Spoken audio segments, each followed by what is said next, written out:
မင်္ဂလာပါရှင်မိုးတောက်ချက်နယ်ကနေပြန်လည်ကြိုဆိုလိုက်ပါတယ်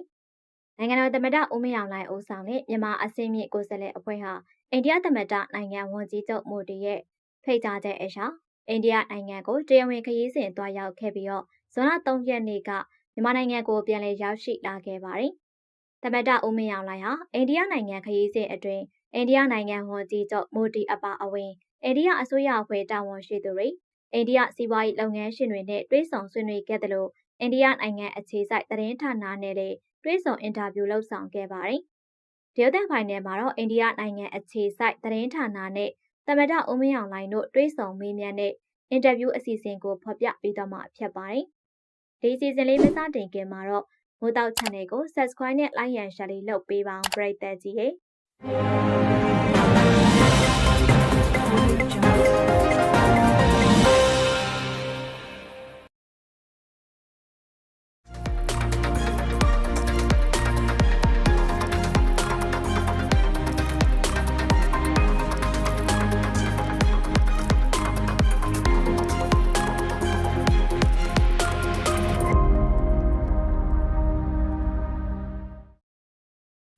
Namaskar and welcome to this special conversation on DD India. I'm Shubhendu Ghosh. Honorable President of Myanmar, His Excellency On Min Aung Hlaing, he is on an official visit to India. Earlier on Monday, he met Prime Minister Narendra Modi for bilateral talks.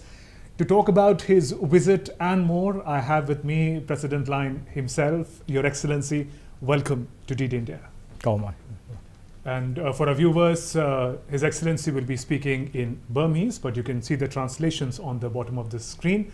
Your Excellency, after becoming the President, you chose India for the first foreign visit. Now, India and Myanmar share civilizational, cultural ties. How significant is this relationship between India and Myanmar for you?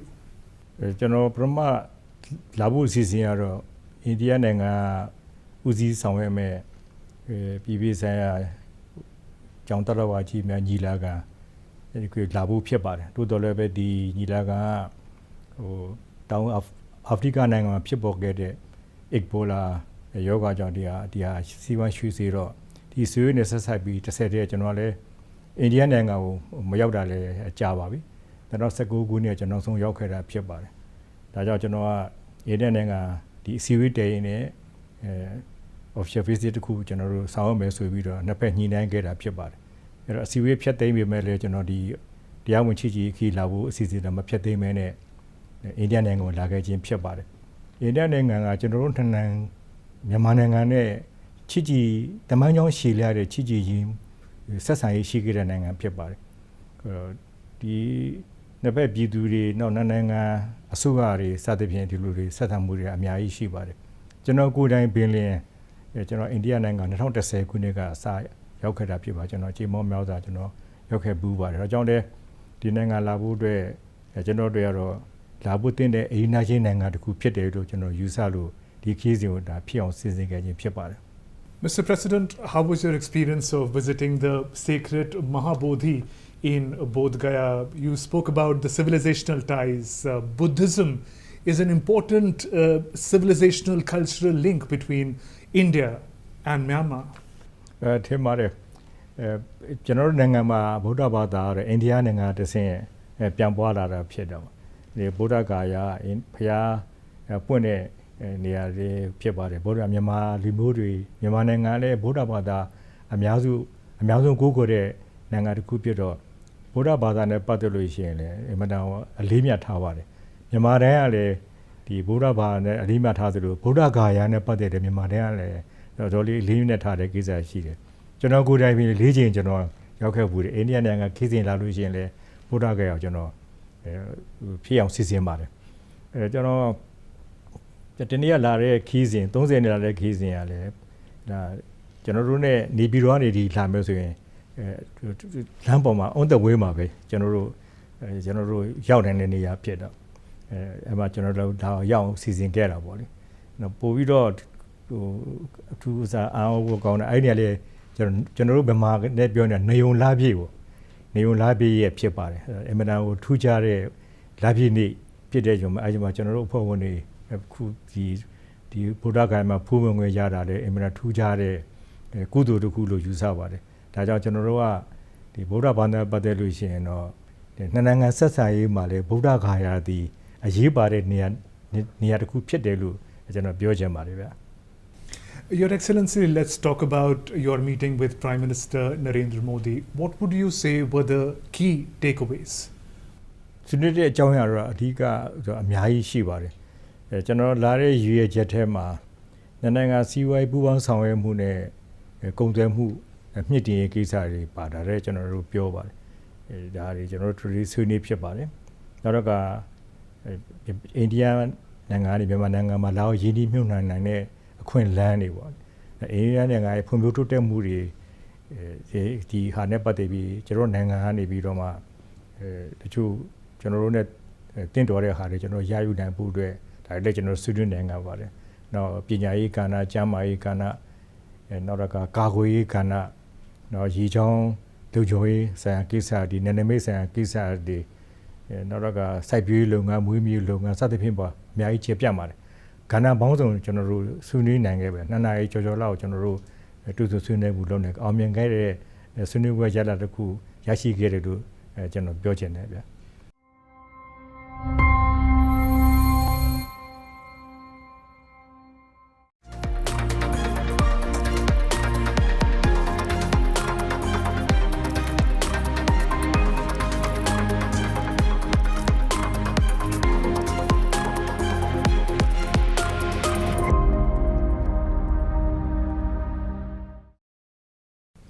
Namaskar and welcome to this special conversation on D-Day India. I'm Shubhendu Ghosh. Honorable President of Myanmar, His Excellency On Min Aung Hlaing, he is on an official visit to India. Earlier on Monday, he met Prime Minister Narendra Modi for bilateral talks.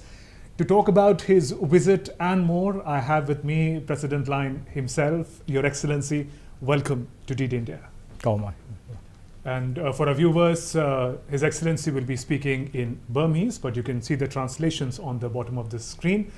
Your Excellency, after becoming the President, you chose India for the first foreign visit. Now, India and Myanmar share civilizational, cultural ties. How significant is this relationship between India and Myanmar for you? ကျွန်တော်ပထမလာဖို့အစီအစဉ်ကတော့အိန္ဒိယနိုင်ငံဦးစီးဆောင်ရွက်မဲ့ပြည်ပြည်ဆိုင်ရာကျောင်းတော်ဝါကြီးများညီလာခံဒီလာဖို့ဖြစ်ပါတယ်တိုးတော်လည်းပဲဒီညီလာခံဟိုတောင်အာဖရိကနိုင်ငံမှာဖြစ်ပေါ်ခဲ့တဲ့ Ebola ရောဂါကြောင့်ဒီဟာစီးပွားရွှေ့စေတော့ဒီဆွေးနွေးနေဆက်ဆက်ပြီးတစ်ဆက်တည်းကျွန်တော်လည်းအိန္ဒိယနိုင်ငံကိုမရောက်တာလည်းကြာပါပြီ2019ခုနှစ်ကျွန်တော်ဆုံးရောက်ခဲ့တာဖြစ်ပါတယ်ဒါကြောင့်ကျွန်တော်ကအိန္ဒိယနိုင်ငံဒီအစည်းအဝေးတည်နေofficial visit တခုကျွန်တော်တို့ဆောင်ရွက်မယ်ဆိုပြီးတော့နှစ်ဖက်ညှိနှိုင်းခဲ့တာဖြစ်ပါတယ်အဲ့တော့အစည်းအဝေးဖြတ်သိမ်းပေမဲ့လည်းကျွန်တော်ဒီတရားဝင်ချီခီလာဖို့အစီအစဉ်တော့မဖြတ်သိမ်းမဲနဲ့အိန္ဒိယနိုင်ငံကိုလာခဲ့ခြင်းဖြစ်ပါတယ်အိန္ဒိယနိုင်ငံကကျွန်တော်တို့မြန်မာနိုင်ငံနဲ့ချီတမန်ကြောင်းရှည်လျတဲ့ချီရင်းဆက်ဆံရေးရှိခဲ့တဲ့နိုင်ငံဖြစ်ပါတယ်ဒီနှစ်ဖက်ပြည်သူတွေနောက်နိုင်ငံအစိုးရတွေစသဖြင့်ဒီလိုတွေဆက်ဆံမှုတွေအများကြီးရှိပါတယ်ကျွန်တော်ကိုယ်တိုင်ပင်လင်ကျွန်တော်အိန္ဒိယနိုင်ငံ2010ခုနှစ်ကစရောက်ခဲ့တာဖြစ်ပါကျွန်တော်ကြေမောမြောက်စွာကျွန်တော်ရောက်ခဲ့ဘူးပါတယ်ဒါကြောင့်လည်းဒီနိုင်ငံလာဖို့အတွက်ကျွန်တော်တို့ကတော့လာဖို့တင်တဲ့အိန္ဒိယချင်းနိုင်ငံတစ်ခုဖြစ်တယ်လို့ကျွန်တော်ယူဆလို့ဒီခီးစဉ်ကိုဒါဖြစ်အောင်စီစဉ်ခဲ့ခြင်းဖြစ်ပါတယ် Mr. President, how was your experience of visiting the sacred Mahabodhi in Bodh Gaya? You spoke about the civilizational ties. Buddhism is an important civilizational cultural link between India and Myanmar. ထင်ပါတယ်ကျွန်တော်တို့နိုင်ငံမှာဗုဒ္ဓဘာသာရဲ့အိန္ဒိယနိုင်ငံတစ်ဆင့်ပြန်ပွားလာတာဖြစ်တယ်ဒီဗုဒ္ဓဂါယာဖျားပွင့်တဲ့နေရာတွေဖြစ်ပါတယ်ဗုဒ္ဓမြန်မာလူမျိုးတွေမြန်မာနိုင်ငံလည်းဗုဒ္ဓဘာသာအများဆုံးကိုးကွယ်တဲ့နိုင်ငံတစ်ခုဖြစ်တော့ဗုဒ္ဓဘာသာနဲ့ပတ်သက်လို့ရှိရင်လည်းအမှန်တန်အလေးမြတ်ထားပါတယ်မြန်မာတိုင်းကလည်းဒီဗုဒ္ဓဘာသာနဲ့အလေးမြတ်ထားသလိုဗုဒ္ဓဂါယာနဲ့ပတ်သက်တဲ့မြန်မာတိုင်းကလည်းတော်လေးအလေးမြတ်ထားတဲ့ကိစ္စရှိတယ်ကျွန်တော်ကိုယ်တိုင်ပြီး၄ချိန်ကျွန်တော်ရောက်ခဲ့ဘူးတယ်အိန္ဒိယနိုင်ငံခီးစဉ်လာလို့ရှိရင်လည်းဗုဒ္ဓဂါယာကျွန်တော်ဖြစ်အောင်စီစဉ်ပါတယ်ကျွန်တော် တနေ့ကလာတဲ့ခီးစဉ်30နှစ်လာတဲ့ခီးစဉ်ကလည်းဒါကျွန်တော်တို့ ਨੇ နေပြည်တော်ကနေဒီလာမယ်ဆိုရင်လမ်းပေါ်မှာ on the way မှာပဲကျွန်တော်တို့ရောက်နေတဲ့နေရာဖြစ်တော့အဲ့မှာကျွန်တော်တို့ဒါရောက်အောင်စီစဉ်ခဲ့တာပေါ့လေနော်ပို့ပြီးတော့ဟိုအထူးအစားအားကိုကောင်းတဲ့အဲ့ဒီကလေးကျွန်တော်တို့ဗမာနဲ့ပြောနေတာနေုံလားပြည့်ပေါ့နေုံလားပြည့်ရဲ့ဖြစ်ပါတယ်အမတန်ကိုထူးခြားတဲ့လားပြည့်နေ့ဖြစ်တဲ့ကြောင့်အဲ့ဒီမှာကျွန်တော်တို့အဖွဲ့ဝင်တွေခုဒီဗုဒ္ဓဂါယမှာဖူးဝင်ငွေရတာလေအမတန်ထူးခြားတဲ့ကုသိုလ်တစ်ခုလို့ယူဆပါတယ်ဒါကြောင့်ကျွန်တော်တို့ကဒီဗုဒ္ဓဘာသာပတ်သက်လို့ရှိရင်တော့နှစ်နိုင်ငံဆက်ဆံရေးမှာလေဗုဒ္ဓဂါယာဒီအရေးပါတဲ့နေရာတစ်ခုဖြစ်တယ်လို့ကျွန်တော်ပြောချင်ပါတယ်ဗျာ Your Excellency, let's talk about your meeting with Prime Minister Narendra Modi. What would you say were the key takeaways? ဆွေးနွေးတဲ့အကြောင်းအရာတော့အဓိကအများကြီးရှိပါတယ်ကျွန်တော်လာတဲ့ရည်ရွယ်ချက်ထဲမှာနိုင်ငံစီးပွားရေးပူးပေါင်းဆောင်ရွက်မှုနဲ့ကုန်သွယ်မှုမြင့်တင်ရေးကိစ္စတွေပါတာလည်းကျွန်တော်တို့ပြောပါတယ်ဒါတွေကျွန်တော်တို့ဆွေးနွေးဖြစ်ပါတယ်နောက်တော့ကအိန္ဒိယနိုင်ငံနဲ့မြန်မာနိုင်ငံမှာလာအောင်ရင်းနှီးမြှုပ်နှံနိုင်တဲ့အခွင့်အလမ်းတွေပေါ့အိန္ဒိယနိုင်ငံရဲ့ဖွံ့ဖြိုးတိုးတက်မှုတွေဒီဟာနဲ့ပတ်သက်ပြီးကျွန်တော်နိုင်ငံကနေပြီးတော့မှတချို့ကျွန်တော်တို့ ਨੇ တင့်တော်တဲ့ဟာတွေကျွန်တော်ရယူနိုင်ဖို့အတွက်ဒါလည်းကျွန်တော်ဆွေးနွေးနိုင်ပါပါတယ်နောက်ပညာရေးကဏ္ဍကျန်းမာရေးကဏ္ဍနောက်တော့ကာကွယ်ရေးကဏ္ဍနောက်ရေချောင်းလုံခြုံရေးဆိုင်ရာကိစ္စဒီနယ်နိမိတ်ဆိုင်ရာကိစ္စတွေနောက်တော့စိုက်ပျိုးရေးလုပ်ငန်းမွေးမြူလုပ်ငန်းစသဖြင့်ပါအများကြီးခြေပြတ်ပါတယ်ကဏ္ဍပေါင်းစုံကျွန်တော်တို့ဆွေးနွေးနိုင်ခဲ့ပဲနှစ်နာရီကျော်လောက်ကျွန်တော်တို့တူတူဆွေးနွေးမှုလုပ်နေအောင်မြင်ခဲ့တဲ့ဆွေးနွေးပွဲရလဒ်တစ်ခုရရှိခဲ့တယ်လို့ကျွန်တော်ပြောချင်တယ်ဗျ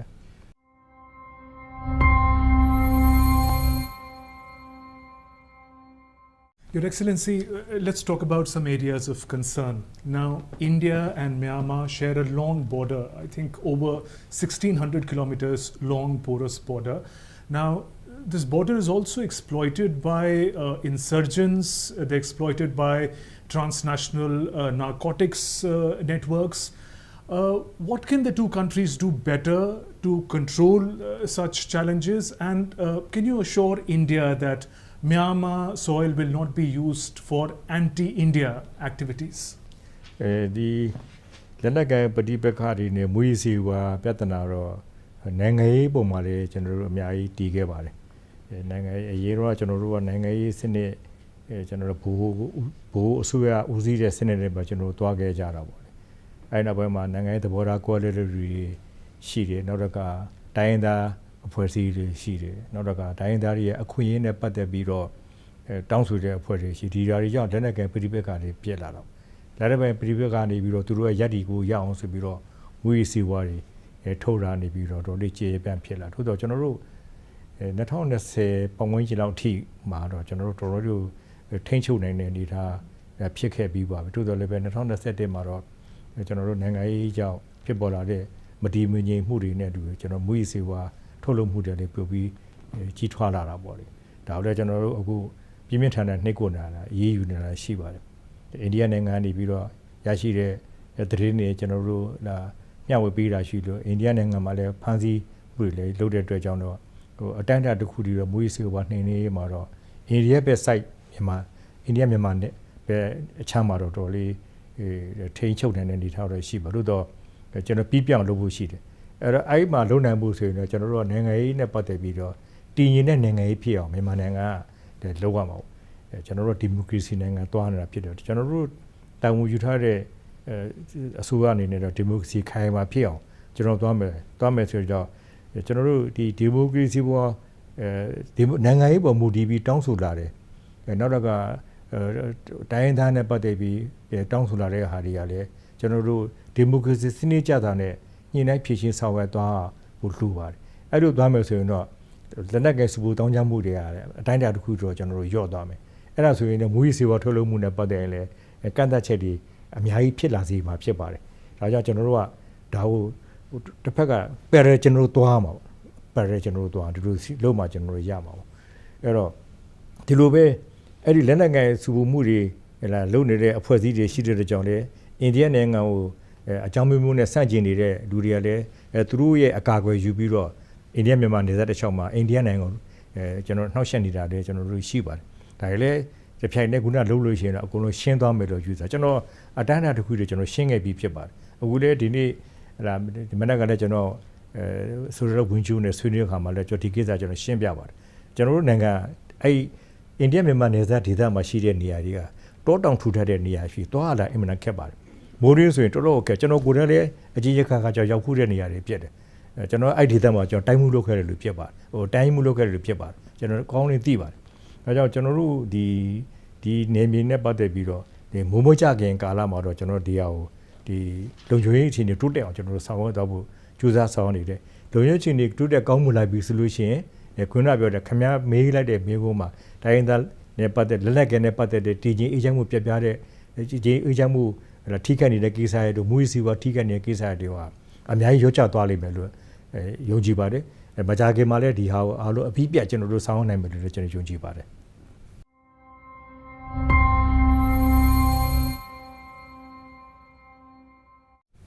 Right. On this note, if we talk about the internal challenges facing Myanmar, past 5 years we understand have been turbulent.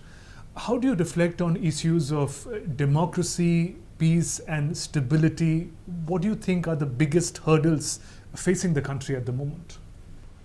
ငြိမ်းချမ်းရေးတော့အရေးကြီးဆုံးအခြေအနေပါပဲငြိမ်းချမ်းရေးတော့လုံခြုံရေးကိစ္စပေါ့ငြိမ်းချမ်းရေးဘာကြောင့်မရှိသေးလဲဆိုလို့ရှိရင်စောစောသဘောထားကောလဲမှုတွေဖြစ်လာတော့ကြောင့်ငြိမ်းချမ်းရေးမရှိတော့ဘူးငြိမ်းချမ်းသဘောထားကောလဲမှုတွေနည်းအောင်ကျွန်တော်တို့ကငြိမ်းချမ်းရေးကိုရအောင်ဖော်ဆောင်ပါကျွန်တော်အခုတောင်ငူယူတဲ့နေ့မှာပဲကျွန်တော်ကလွတ်တော်လဲကျွန်တော်ပြောတယ်ကျွန်တော်နိုင်ငံတော်လည်းကျွန်တော်ပြောခဲ့ပါတယ်ကျွန်တော်ရက်ပေါင်း100အတွင်းမှာကျွန်တော်ငြိမ်းချမ်းရေးရအောင်ကျွန်တော်တို့ကြိုးစားဆောင်ရွက်မယ်နောက်9နှစ်အတွင်းမှာတကယ်တိုင်းပြည်ငြိမ်းချမ်းအောင်ကျွန်တော်ကြိုးစားမယ်ဆိုပြီးကျွန်တော်ပြောခဲ့တာကျွန်တော်ရှိပါတယ်ငြိမ်းချမ်းရေးကတော့ကျွန်တော်ဖိတ်ခေါ်ထားတာရှိတယ်ဆွေးနွေးမှာပေါ့နော်ဆွေးနွေးပြီးတော့ကျွန်တော်တို့သွားကြမှာပေါ့တစ်ဖက်ကလည်းဟလာလုံခြုံရေးပိုင်းပေါ့လုံခြုံရေးပြီးတဲ့လုံခြုံရေးပိုင်းကျွန်တော်တို့ကလည်းလိုအောင်တရားဥပဒေစိုးမှုလုံခြုံရေးမှာတရားဥပဒေစိုးမှုတွေလိုရတာရှိပါတယ်နောက်တစ်ခါဒီဟိုပေါ့ကျွန်တော်တို့စန့်ကျင်နေတဲ့အဖွဲ့အကြမ်းဖက်စန့်ကျင်နေကျွန်တော်အကြမ်းဖက်တဲ့အဖွဲ့မှာ2ပိုင်းရှိတယ်တစ်ခုကတော့ EAO တွေဖြစ်ပါတယ်တစ်ခုကတော့ PDF တွေရှိတယ် EAO ဆိုတာ Active Armed Organization EAO နော် PDF ရတာဒါ People Defense Forces ဆိုပြီးရှိတာသူတို့ကတော့ PDF ကတော့ကျွန်တော်တို့ကနိုင်ငံရေးသဘောထားကောလဲမှုကြောင့်ဖြစ်လာတဲ့2017တောင်မှပေါ်လာတဲ့အဖွဲ့တွေပေါ့ EAO ကကြတော့လွတ်လပ်ရေးရပြီးကြရသူတို့ရဲ့တိုင်းရင်းသားတွေနဲ့ပတ်သက်တဲ့အကြောင်းမျိုးသောကိစ္စတွေနဲ့ဖြစ်ပေါ်လာတဲ့လက်နက်ကိုင်အဖွဲ့တွေဖြစ်တော့ဒါကြောင့်ကျွန်တော်တို့ကဒီ2ပိုင်းခွဲပေးခြင်းပထမဆုံး PDF တွေကိုကျွန်တော်တို့ကငြိမ်းချမ်းရေးရောလုံခြုံရေးဘန်းရောကျွန်တော်ဦးစားပေးပြီးကျွန်တော်တို့ရှင်းပါပေါ့ပြီးလို့ရှိရင်ကျွန်တော်တို့ကEU ကြတော့ကျွန်တော်ငြိမ်းချမ်းရေးကဏ္ဍအနေပြီးတော့ကျွန်တော်တို့ဒါကျွန်တော်ဆွေးနွေးနေတာပေါ့ကျွန်တော်တို့များနေပါပြီသူတို့ရဲ့လူလာချက်တွေလည်းမျိုးစုံပေါ့လူမျိုးစုံဖြစ်တော့ဒါတွေကိုကျွန်တော်တို့ကရှင်းရတာပေါ့လူကတော့လူလာချက်ကတော့အများကြီးရှိပါပဲဒါပေမဲ့ဟိုဖြစ်ချင်တာတွေရှောက်ပြောနေမယ်ဆိုတာဖြစ်နိုင်တာတွေနဲ့ဖြစ်တင်တာတွေပဲကျွန်တော်တို့လို့တာပို့ပြီးကောင်းတာပေါ့ဖြစ်ချင်ခင်ဗျားလေးအများကြီးဖြစ်ချင်တာတွေအများကြီးရှိပါဟာဟိုလိုချင်တဲ့တရားလိုချင်တဲ့တို့တော့မဖြစ်နိုင်တာသွားပြီးတော့လှုပ်လို့ရှိရင်လည်းကျွန်တော်တို့ရှင်မှာလူမျိုးတွေဒီပုံပေါင်းများစွာရှိတယ်တိုင်းရင်းသားတွေမျိုးပေါင်းများစွာရှိတယ်အဓိကတိုင်းရင်းသား10မျိုးရှိတယ်တိုင်းရင်းသားလူမျိုးပေါင်း130ကျော်လောက်ရှိခင်ဗျားတို့နိုင်ငံပို့ပြီးများပါတယ်ကျွန်တော်တို့ရှိတယ်အဲ့တော့တယောက်နဲ့တယောက်လည်းသဘောထားတွေအမျိုးစုံတယ်အဲ့တော့ဘာနဲ့ရှင်းမလဲသူဥပဒေနဲ့ရှင်းတယ် constitution ရပဲရှင်းတယ် constitution မှာကျွန်တော်တို့ကဒါကိုကျွန်တော်တို့ကရအောင်လုပ်တာအဲ့တော့ constitution ကိုကျွန်တော်တို့ကအများကြီးလက်ခံနေတဲ့ဖြစ်နိုင်တဲ့ဟာပေါ့မဖြစ်နိုင်တဲ့သွားပြောလို့တော့မဖြစ်နိုင်အဲ့ဒါတော့ဒါကြောင့်ကျွန်တော်ကခုနပြောတဲ့ငင်းငင်းရပို့ပြီးတော့ရေးကြည့်တယ်ဆိုပြီးကျွန်တော်ပြောတာလည်းအရင်သွားပါပြီးလို့ချင်းဖွံ့ဖြိုးရေးတစ်ဖက်သွားမယ်ဖွံ့ဖြိုးရေးတော့မလုပ်လို့မရဘူးတိုင်းပြည်ဖွံ့ဖြိုးတိုးတက်လုပ်လို့ရှိပါတယ်ဒါတော့အစိုးရရဲ့တာဝန်ကတိုင်းပြည်ဖွံ့ဖြိုးတိုးတက်အောင်လုပ်ဖို့တာဝန်ရှိတယ်အဲ့တော့ဖွံ့ဖြိုးတိုးတက်ဆိုတဲ့အခါမှာလည်းပြည်သူလူထုတွေမှာအကုန်လုံးအကျုံးဝင်တယ်တိုင်းရင်းသားမှာမဟုတ်ဘူးပြည်သူလူထုအကုန်လုံးအကျုံးဝင်တဲ့ဖွံ့ဖြိုးရေးကျွန်တော်လုပ်ပေးရမယ်ကျွန်တော်သွားမှာရပါဒါကြောင့်ကျွန်တော်အရေးကြီးတာတော့ငြိမ်းချမ်းရေးကနံပါတ်1ပဲဒုတိယတဲ့တင်းကြီးလုံခြုံရေးကဒါဆက်ပြီးလုပ်ရမှာပဲပြီးကျွန်တော်တို့ကတစ်ပြိုင်တည်းမှာပဲဖွံ့ဖြိုးလုပ်ငန်းတွေလည်းကျွန်တော်သွားရမှာပေါ့ဒီလိုသွားဖို့ရှိပါတယ်ဒါကျွန်တော်သဘောထားပါပဲ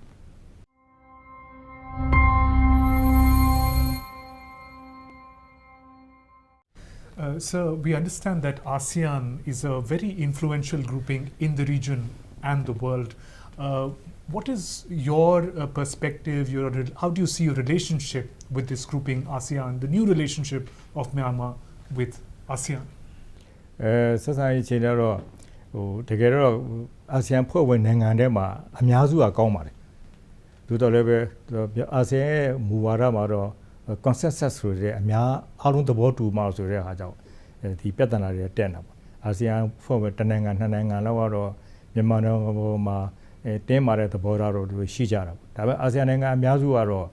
ကျွန်တော်တို့ပုံမှာကောင်းမွန်တဲ့အမြင်တွေရှိတယ်အဲ့တော့ကျွန်တော်တို့အရင်တော့ဖြစ်ခဲ့တာတော့ရွေးကောက်ပွဲရလဒ်ပေါ်မှာကျွန်တော်တို့ဆောင်ရွက်ချက်ပေါ်မူတည်ပြီးတော့အာဆီယံနေပြီးတော့ကျွန်တော်တို့ပုံမှာဆက်ဆံမှုတစ်မျိုးပြောင်းလာတာပေါ့တိုးတော်လည်းပဲ2025ဒီဇင်ဘာမှာကျွန်တော်တို့အထူးရွေးကောက်ပွဲပါတရားမျှတစွာနဲ့လွတ်လပ်ပြီးတရားမျှတရွေးကောက်ပွဲလုပ်ခဲ့ပြီးဒါဘယ်လိုမှညှင်းလို့မရအောင်အားလုံးပေါင်းမဲပေးခွင့်ရှိတယ်လူပဲ54.2% ရာခိုင်နှုန်းမဲပေးခဲ့တယ်အဲ့ဒီမဲပေးတဲ့ထဲမှာအသက်18နှစ်ကနေပြီးတော့အသက်40ကြာပါတဲ့လူက90ရာခိုင်နှုန်းနီးပါးလောက်ရှိတယ်တော့ဝက်နီးပါးလောက်ကလူငယ်တွေပေးတာပေါ့ဒီလူငယ်တွေကျွန်တော်တို့ကသွားပြီးတော့ဒီရုပ်ကောက်ပွဲမဲပေးမယ်သွားပြီးတော့ကျွန်တော်သွားလို့လို့များအကုန်ထွက်ပြေးမှာပဲသွားလို့ထွက်ပြေးမှာသူတို့တပတ်သူလာပေးကြခင်ဗျမဲပေးပွဲသတင်းကိုခင်ဗျကြည့်လိုက်ရင်ခင်ဗျမီဒီယာခုနကျွန်တော်ပြောခင်ဗျမီဒီယာသမားတယောက်ပဲမဲပေးပွဲရဲ့ထုတ်ပြန်တဲ့ပုံတွေကိုကြည့်လိုက်လို့ရှိရင်သူတို့သဘောနဲ့သူအောက်လို့တက်ကြွလာပြီးမဲပေးကြတာနောက်မဲပေးတဲ့ပုံစံပေါ့နောက်တော့ကမဲပေးတဲ့စနစ်ပေါ့မဲပေးတဲ့စနစ်ပါလေလုံးဝမဲလိမ်လို့မရအောင်ကျွန်တော်မဲပေးတဲ့စနစ်လုပ်တယ်နောက်ကဒီရုပ်ကောက်ပွဲနဲ့မဲစင်းနဲ့ပတ်သက်ပါကြအောင်လို့လဲလွတ်လပ်ပြီးတရားမျှတတဲ့ရုပ်ကောက်ပွဲတစ်ခုပြလုပ်ခဲ့တယ်ဒါကြောင့်ကျွန်တော်တို့ရုပ်ကောက်ပွဲနဲ့ရက်လက်ပြီးဒီဟာကိုလေကျွန်တော်တို့နိုင်ငံတကာကိုယ်စားလှယ်တွေကိုကျွန်တော်ခေါ်ပြတဲ့အခါကျသူတို့အားလုံးကဒါလက်ခံတယ်ဒီဟာညင်းတာအခုဒီရုပ်ကောက်ပွဲပေါ်မှာမူတည်ပြီးတော့ဘယ်ပါတီကမှဘယ်မဲကိုယ်စားလှယ်မှ complaint မတက်ဘူးမတက်ခဲ့အဲ့တော့အာဆီယံနဲ့ဒါကိုသိတယ်ပြီးတော့အာဆီယံလည်းရုပ်ကောက်ပွဲကြောင့်ဖြစ်ခဲ့တဲ့ပြဿနာကိုကျွန်တော်ရုပ်ကောက်ပွဲမှာကောင်းအောင်ပြန်လို့ပေးခဲ့ပြီးဆိုရင်ကျွန်တော်တို့ဒီဟာသူတို့လက်ခံတဲ့ဒီဟာတွေနိုင်ငံတွေကျွန်တော်ရှိပါတယ်ဒါကြောင့်ကျွန်တော်တို့ဒီနေ့ကတော့အာဆီယံပေါ်မှာတော့မွေးဝပြည့်ဆက်ဆံရေးကျွန်တော်လုပ်ပါတယ်တို့တယ်အာဆီယံရဲ့သဘောထားကတော့အားလုံးရဲ့ဆန္ဒညီတဲ့ပေါ်မူတည်ပြီးဆုံးဖြတ်တဲ့အတွက်ကြောင့်တနိုင်ငံနှစ်နိုင်ငံလုံးကနေပြီးတော့တင်းနေမှာဖြစ်နေတဲ့အချိန်မှာအာဆီယံကျန်တဲ့နိုင်ငံတွေကလည်းသူတို့ကျွန်တော်တို့ ਨੇ ပုံမှန်ဆက်ဆံဖို့အတွက်ခက်ခဲရှိတယ်but အခုကျွန်တော်တို့ဆက်ဆံတဲ့ကောင်းမှုဆက်ဆံနေရှိတယ်တူးချင်းဆိုလဲကျွန်တော် ਨੇ ဆက်ဆံရေးတွေကောင်းပါတယ်ကျွန်တော်တမရရွေးခါတဲ့အချိန်မှာလည်းကျွန်တော်ဝမ်းမြောက်ကြောင်းတုံးဝင်လာပို့တဲ့နိုင်ငံတွေကျွန်တော်အာဆီယံနိုင်ငံတွေမှာအများကြီးရှိတာပဲဒါကြည့်မယ်ဆိုလို့ရှိရင်ကောင်းတဲ့ဆက်ဆံရေးရှိတယ်လို့ကျွန်တော်ပြောကျွန်တော်တို့လည်းအာဆီယံပေါ်မှာကောင်းတဲ့အမြင်ကျွန်တော်ရှိပါတယ် And Your Excellency, as we conclude this conversation, one important message that you want to communicate to the global audiences about Myanmar future. ကျွန်တော်တို့မြန်မာနိုင်ငံသားတွေရဲ့မြန်မာနဲ့လမ်းကြောင်းပေါ်မှာမှန်ကန်ရှောင်လွှမ်းနေပြီဖြစ်ပါတယ်